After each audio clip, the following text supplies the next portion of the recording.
Sebelum kita lanjut, jangan lupa like, comment, subscribe, dan nyalakan notifikasinya agar tidak ketinggalan info terbaru lainnya. Semoga bermanfaat.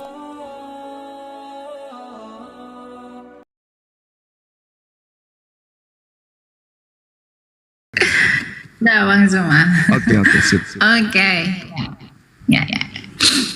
Oke, jadi kita mulai dulu ya sebentar. Ya. Udah ya? Oke. Nah, kalau kita merujuk kepada argumentasi Bang Zuma, ini saya catat dua hal ya. Satu, dalam segala aspek ihya asyir ihya tadi ya. Satu, monoteisme itu artinya satu dalam segala hal. Tapi Bang Zuma, dari tadi data saya yang membawa iman Yahudi sendiri, misalnya saya bawa adalah tentang data ini. Bagaimana Anda menjelaskan iman Abraham yang iman Abraham yang monoteisme tetapi ia menggunakan kata Elohim? Dan yang kedua, bagaimana Anda menyelaraskan satu dalam segala aspek di dalam kealahan yang esa kalau Musa sendiri nge-recounted how all the gods ha Elohim? Bagaimana Anda menjelaskan misteri pluralisme Tuhan di dalam keesaannya ini kalau tadi Anda mengatakan bahwa dia satu dalam segala aspek? Ingat, Abraham sekalipun dia tidak menggunakan kata God tetapi menggunakan gods. Itu artinya plural di dalam keesaan itu, plural verb. Dan kemudian yang kedua, saya mau Anda coba bantah ini. Bagaimana Anda menjawab memra di dalam Targum? Ini Targum orang Yahudi, ya. Targum orang Yahudi ini mengatakan begini, ya. Memra selalu diidentikan dengan Allah, juga dibedakan dengan Allah, karena disebut memra yang bersama-sama dengan Allah, memra min kedem Allah. Karena itu pandangan para teolog abad lalu mencari asal-usul ideologis dalam Yohanes. Nah, bagaimana Anda menjawab kesetaraan memra dengan Elohim itu sendiri yang diungkapkan oleh Targum Neofiti dan Targum Onkelos? Ini punya Yahudi, bukan punya Kristen. Sebelum perjanjian lama ada, sebelum ide Trinitas lebih jelas ada di dalam perjanjian baru, iman Yahudi sudah secara misteri mengungkapkan kebagaimanan Allah yang satu. Makanya tidak menggunakan kata Yahid, melainkan kata Ehad. Nah, bagaimana Bang Zuma dengan argumentasi satu dalam segala aspek itu mampu mempertanggungjawabkan klaim ini terhadap iman Yahudi sendiri bahwa itu juga di dalam Targum. Kemudian yang kedua, bagaimana juga Anda mempertanggungjawabkan dengan klaim yang tadi? Misalnya, Abraham itu tidak menggunakan kata God yang artinya satu tunggal secara mutlak, tetapi gods atau Elohim yang penuh misteri di dalamnya. Nah, ini yang harus Bang Zuma jawab. Berikan saya literasi untuk menjelaskan ini bahwa kata gods di sini itu melingkupi kepada satu pribadi dan satu kemutlakannya tanpa penjabaran. Nah, kemudian yang kedua itu mengenai ehye. Nah, di sini Bang Zuma salah mengertikan ehye asyir ehye. Ehye asyir ehye ini itu adalah nama atau covenant name, nama perjanjian dari Tuhan, bukan proper name dari Tuhan. Nah, sekarang saya mau tanya ke Bang Zuma, kalau memang Tuhan di perjanjian lama ini menggunakan namanya sebagai ehye asyir ehye, dalam Septuaginta ini disebut dengan ego eimi. Nah, kenapa Tuhan Yesus menyebut dirinya ego eimi? Bukankah kalau Yesus itu dengan Bapa itu tidak satu hakikat, mungkinkah Yesus itu berkata bahwa dia adalah ego eimi? Lagi pula yang paling jelas, ketika Tuhan Yesus mengatakan ego eimi, orang Yahudi ingin menyalibkan Yesus dan ingin membunuh Yesus karena dengan berkata ego eimi, Yesus menyetarakan diri dengan Allah. Nah, jadi bagaimana Bang Zuma itu bisa menjawab dan membantah argumentasi iman Yahudi itu sendiri dengan klaim tadi satu dalam segala aspek? Kalau Bang Zuma katakan itu hanyalah konsep. Kalau tadi Bang Zuma katakan itu adalah konsep, tentu itu tidak konsep. Kenapa? Karena sebelum Tertullianus memperkenalkan Trinitas, tadi saya sudah tunjukkan bahwa Trinitas di dalam kitab Kejadian ini sudah dijelaskan dengan gamblang. Nah, jadi saya mau bagaimana Bang Zuma mempertanggungjawabkan monoteisme Abrahamik itu dimutlakkan satu dalam segala aspek, berkaitan dengan klaim Abraham itu tidak menggunakan God tetapi gods dan Elohim. Dan yang kedua, bagaimana Anda menjawab bahwa Ehye Aser Ehye juga ternyata digunakan oleh Tuhan Yesus. Yesus juga menggunakan ungkapan keilahian. Kalau dia tidak sehakikat dengan Bapa, mungkinkah Yesus menggunakan Ehye Aser Ehye yang dalam bahasa Yunani disebut ego eimi yang juga dipakai Tuhan? Dan buktinya juga orang Yahudi ingin menyalibkan Yesus dengan menyebutkan ego eimi. Begitu. Coba bagaimana penjabarannya? Silakan. Gitu ya. Sudah selesai. Silakan Bang Zuma. Oke.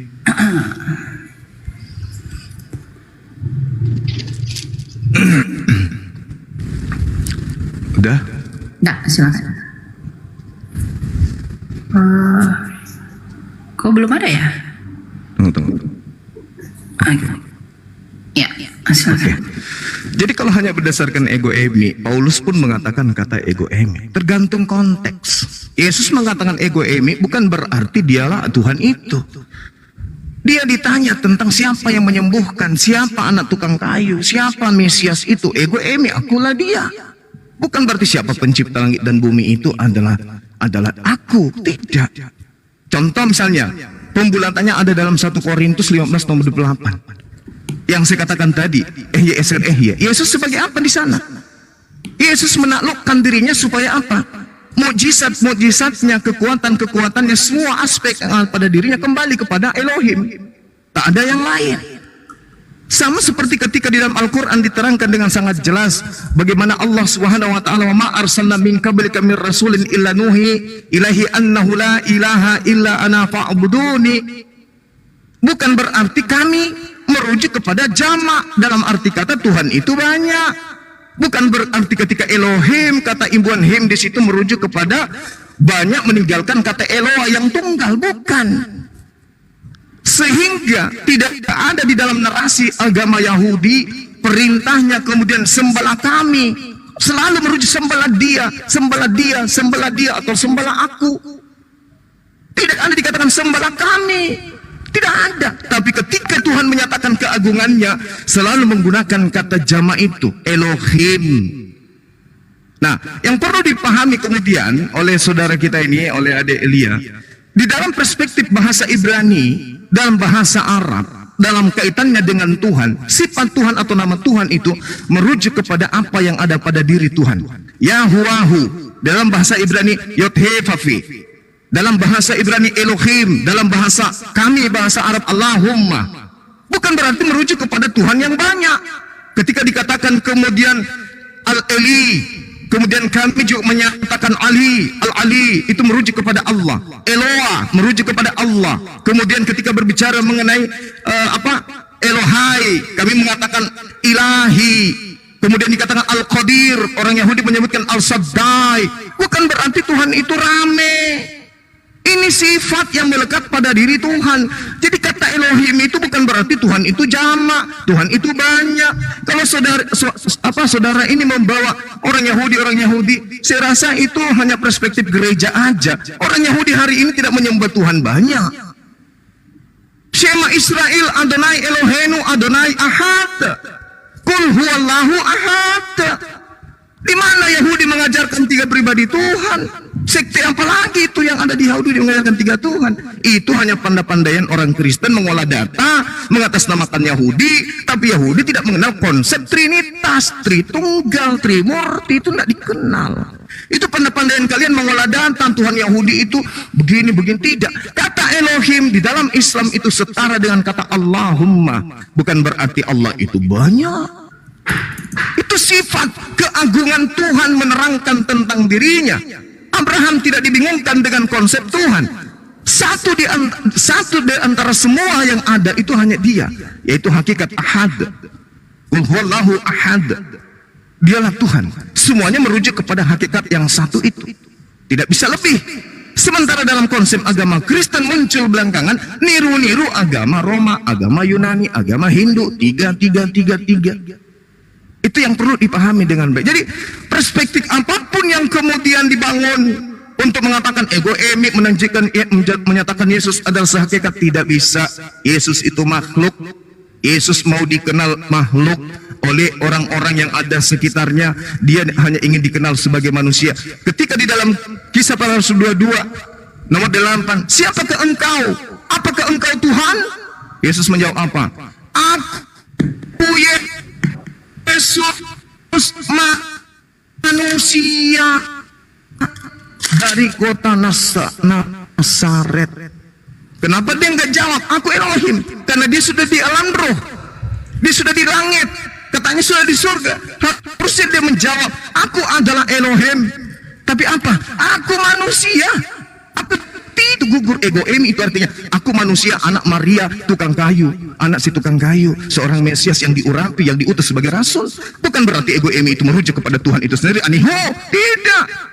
Bukan seperti itu. Tapi kita akui Kristen ini agama dari Roma Yunani yang memang konsep pengajaran dewa-dewa, banyak dewa nusul menjadi manusia. Saya kira begitu. Terima kasih. Silakan. Oke. Kita coba diakhiri, Bang Juma. Sudah? Diakhiri ya? Tunggu. Bukan ya. Okay. Sorry, saya baru PK juga ini soalnya. Siap. 2 putaran tadi ya, ini kedua ya, berarti ya. Kita sisa 3 lagi, nanti penutup sekali. Oke, kita mulai.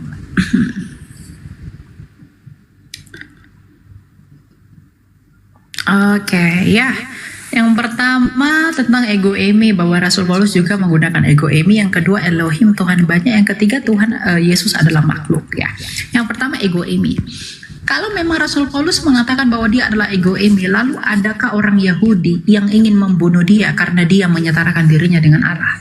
Lalu kenapa Yesus dengan berkata ego emi dan klaim dari dirinya, lalu Yesus itu ingin dibunuh oleh orang Yahudi karena dengan berkata demikian ia menyamakan dirinya dengan Allah? Itu yang pertama. Kemudian yang kedua, mengenai Elohim itu adalah Tuhan yang banyak. Nah, saya tidak menyatakan bahwa Elohim itu merujuk kepada Tuhan yang banyak, tetapi Elohim itu merujuk kepada uncompounded singleness dari keesaan Allah itu. Bagaimana penjabaran Allah yang esa itu dijelaskan oleh kata Elohim itu tadi. Dan ternyata ya iman Yahudi pun mengakui itu. Nih, sementara saya tunjukkan ya, bahwa Tuhan itu, ini tadi yang saya selalu membawa ini ya, biar Bang Zuma itu coba bantah saya dengan data ya. Ini coba ini Bang Zuma diperhatikan.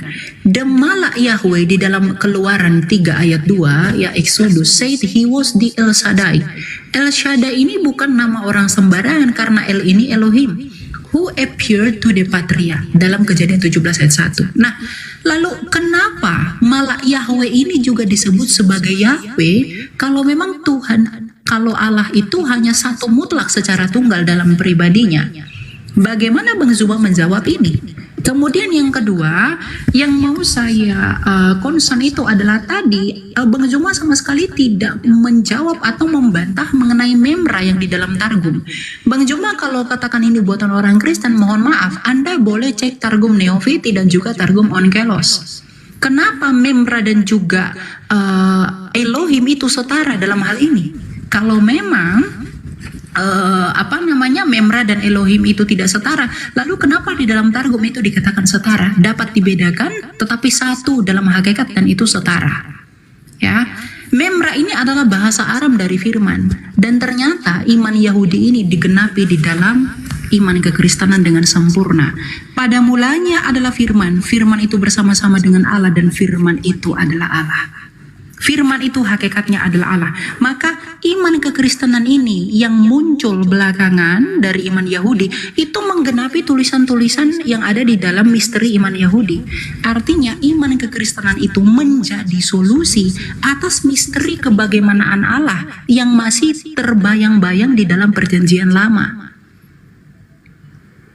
Nah, makanya kalau tadi Bang Juma katakan Yesus itu adalah makhluk, Yesus itu adalah firman Allah yang menjadi manusia, Yohanes 1 ayat 14. Nah, kalau firman itu adalah Allah, dan kalau firman itu bersama-sama dengan Allah dan firman itu adalah Allah, artinya kami itu memonoteisme Allah. Coba kalau Bang Juma saya tanyakan, kalau misalnya firman Allah itu bukan Allah, apakah firman Allah itu kekal? Kalau firman Allah itu kekal, berarti kalau firman Allah itu bukan Allah, berarti ada berapa yang kekal? Ada 2 yang kekal. Berarti sebenarnya bukan monoteisme.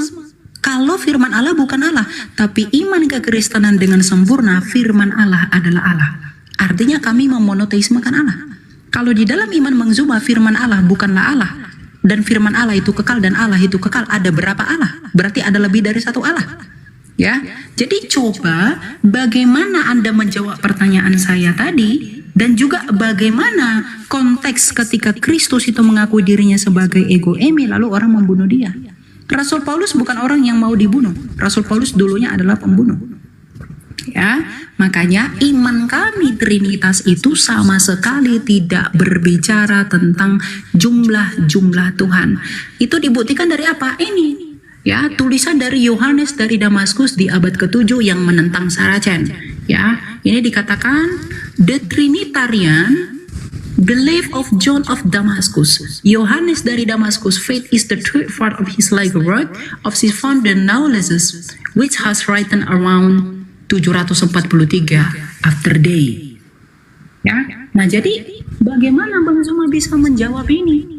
Jadi klaim yang tadi Bang Juma sampaikan ternyata itu berbenturan sendiri dengan literasi keyahudian itu sendiri.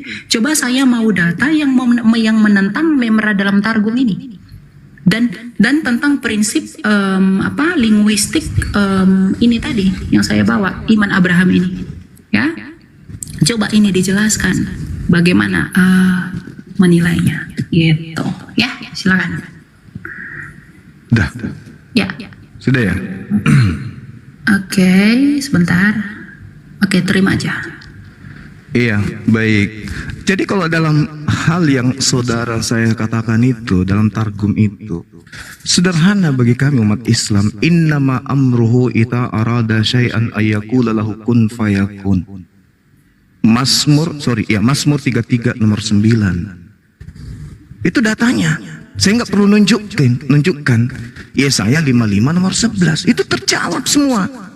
Tuhan ketika ingin mengadakan pribadi baru di luar dirinya, cukup berfirman.